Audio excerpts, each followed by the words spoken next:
ರಾಜಕೀಯವಾಗಿ ನಿವೃತ್ತಿಯನ್ನು ಪಡೆದಿರುವುದಾಗಿ ಘೋಷಣೆ ಮಾಡಿದ್ದಂತಹ ಮಾಜಿ ಮುಖ್ಯಮಂತ್ರಿ ಸದಾನಂದ ಗೌಡರು ಇದೀಗ ಮತ್ತೆ ಬೆಂಗಳೂರು ಉತ್ತರ ಲೋಕಸಭಾ ಕ್ಷೇತ್ರದಿಂದ ಸ್ಪರ್ಧಿಸುವ ಸೂಚನೆಯನ್ನು ಕೊಟ್ಟಿದ್ದಾರೆ. ಈಗಾಗಲೇ ರಾಜಕೀಯ ನಿವೃತ್ತಿಯನ್ನು ಘೋಷಣೆ ಮಾಡಿದ್ದಾಗಿದೆ. ಸಕ್ರಿಯ ರಾಜಕಾರಣದಿಂದ ದೂರ ಸರಿಯುವುದಾಗಿ ತಿಳಿಸಿಯೂ ಆಗಿದೆ. ಹಾಗಿದ್ದ ಮೇಲೆ ಸದಾನಂದ ಗೌಡರಿಗೆ ಮತ್ತ್ಯಾಕೆ ಚುನಾವಣೆಯಲ್ಲಿ ಸ್ಪರ್ಧಿಸುವ ಆಸೆ ಅನ್ನುವ ಪ್ರಶ್ನೆ ಬಂದರೆ ಉತ್ತರ ಸ್ಪಷ್ಟವಾಗಿದೆ.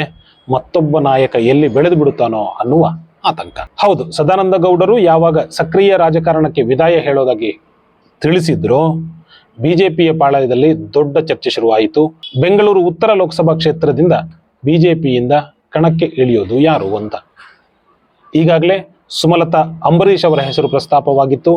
ಮೈಸೂರಿನಿಂದ ಪ್ರತಾಪ್ ಸಿಂಹ ಅವರು ಬೆಂಗಳೂರಿಗೆ ವಲಸೆ ಬರ್ತಾರೆ ಅನ್ನುವುದು ಕೂಡ ಸುದ್ದಿಯಾಗಿತ್ತು. ಈ ನಡುವೆ ಮತ್ತೆರಡು ಹೆಸರುಗಳು ಸೇರ್ಪಡೆಗೊಂಡಿತು. ಅದು ಒಂದು ಉಡುಪಿ ಚಿಕ್ಕಮಗಳೂರು ಕ್ಷೇತ್ರದಿಂದ ಈಗಾಗಲೇ ಸಂಸದರಾಗಿರುವಂತಹ ಶೋಭಾ ಕರಂದ್ಲಾಜೆ ಅವರದ್ದು, ಮತ್ತೊಂದು ಚಿಕ್ಕಮಗಳೂರಿನಲ್ಲಿ MLA ಆಗಿದ್ದ CT ರವಿ ಅವರ ಹೆಸರು. ಯಾವಾಗ ಇವರಿಬ್ಬರ ಹೆಸರು ಬೆಂಗಳೂರು ಉತ್ತರ ಲೋಕಸಭಾ ಕ್ಷೇತ್ರಕ್ಕೆ ತೇಲಿ ಬಂತು, ಸದಾನಂದ ಗೌಡರ ಪಾಳೆಯ ಎದ್ದು ಕೂತಿತ್ತು. CT ರವಿ ಅಥವಾ ಶೋಭಾ ಕರಂದ್ಲಾಜೆಯವರು ಬೆಂಗಳೂರು ಉತ್ತರ ಲೋಕಸಭಾ ಕ್ಷೇತ್ರಕ್ಕೆ ಬಂದರೆ ಅವರು ಅಲ್ಲಿ ಗೆಲ್ಲೋದು ಪಕ್ಕ. ಕಾರಣ ಬೆಂಗಳೂರು ಉತ್ತರ ಲೋಕಸಭಾ ಕ್ಷೇತ್ರದಲ್ಲಿ ಒಕ್ಕಲಿಗರ ಸಂಖ್ಯೆ ದೊಡ್ಡದಾಗಿದೆ. ಒಕ್ಕಲಿಗ ಮತದಾರರು ಯಾರ ಬಗ್ಗೆ ಒಲವನ್ನ, ಯಾರ ಬಗ್ಗೆ ಪ್ರೀತಿಯನ್ನ ತೋರಿಸುತ್ತಾರೋ ಅವರೇ ಲೋಕಸಭೆಗೆ ಪ್ರವೇಶ ಮಾಡುತ್ತಾರೆ. ಪ್ರಸ್ತುತ ಪರಿಸ್ಥಿತಿಯಲ್ಲಿ ಬೆಂಗಳೂರು ಉತ್ತರ ಲೋಕಸಭಾ ಕ್ಷೇತ್ರದಲ್ಲಿ ಬಿಜೆಪಿ ಅಭ್ಯರ್ಥಿ ಸುಲಭವಾಗಿ ಗೆಲ್ಲಲಿದೆ. ಹೀಗಾಗಿ ಶೋಭಾ ಅವರು ಮತ್ತೆ CT ರವಿ ಅವರು ಈ ಕ್ಷೇತ್ರದ ಕಡೆಗೆ ಕಣ್ಣು ಹಾಯಿಸಿರುವಂಥದ್ದು. ಒಂದು ವೇಳೆ ಶೋಭಾ ಅಥವಾ CT ರವಿ ಅವರು ಈ ಕ್ಷೇತ್ರಕ್ಕೆ ಬಂದಿದ್ದೇ ಆದ್ರೆ ಸದಾನಂದ ಗೌಡರೊಂದಿಗೆ ಇಷ್ಟು ದಿನಗಳ ಕಾಲ ಗುರುತಿಸಿಕೊಂಡಿದ್ದವರು ತುಳಿತಕ್ಕೆ ಒಳಗಾಗುವ ಸಾಧ್ಯತೆಗಳಿದೆ.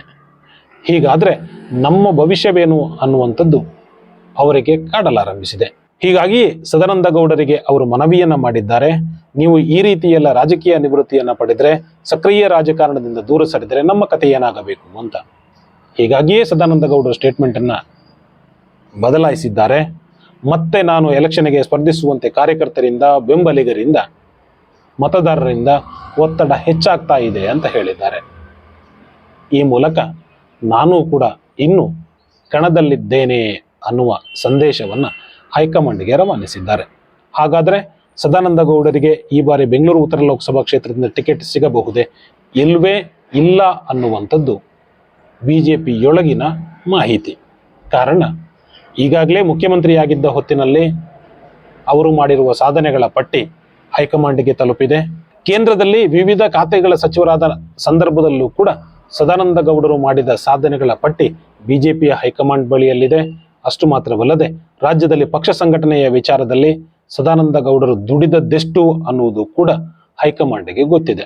ಹೀಗಾಗಿ ಹೊಸ ಮುಖವನ್ನ ಬೆಂಗಳೂರು ಉತ್ತರ ಲೋಕಸಭಾ ಕ್ಷೇತ್ರದಲ್ಲಿ ಪರಿಚಯಿಸಬೇಕು ಅನ್ನುವಂಥದ್ದು ಹೈಕಮಾಂಡ್ನವರ ನಿರ್ಧಾರವಂತೆ.